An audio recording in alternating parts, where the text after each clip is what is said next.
Hi there, welcome back to my channel. I hope you are doing good. So today we are going to see Jenkins file, how to create this file and how to access in Jenkins. So let's get started with today's video.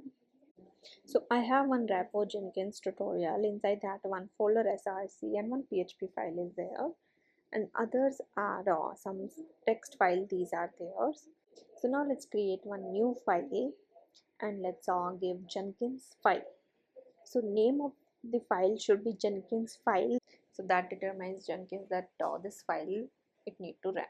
So now in Jenkins file I'll be writing my pipeline. So before that, let's do the Jenkins configuration changes. So here definition will be changing pipeline script from SCM. So now we need repo link. So repo SSH I'll be using because SSH key I have already added. So repo URL you need to pass and then credential for that. So in Git I have saved that. And master branch, so here I'm having main branch. So whichever branch you need to check out, you need to pass. So here script path. So script path, that is for Jenkins file path that you need to pass here, that which file it need to take and from which path. Complete path also can pass here. Let's say if that is inside src folder, then src/Jenkins files you will be passing. So here everything looks fine. So now in Jenkins file I'm just pasting my pipeline. So here agent will be any, and inside stage you can see two files will be created. One is hello and one is build info. So hello is just hello from Jenkins, that will hold the, and second output build info will hold the build number. So now let's commit this file. So now let's go to Jenkins and we will be giving one build.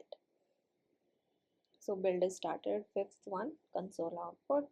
So here you can see checkout is done now, and first time build, skipping, change log. Okay, so this looks all fine here. Checkout commit number also you can see.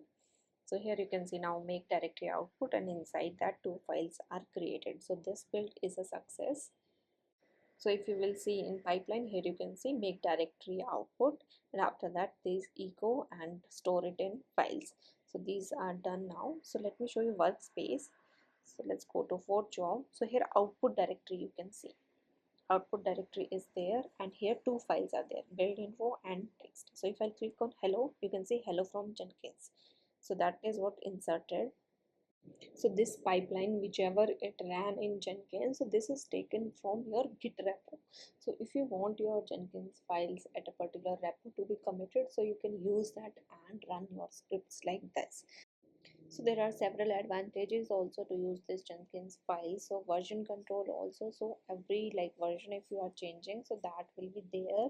So whenever you want to revert or go back and check, so you can like this your code will be more manageable. You can make it like scalable, maintain.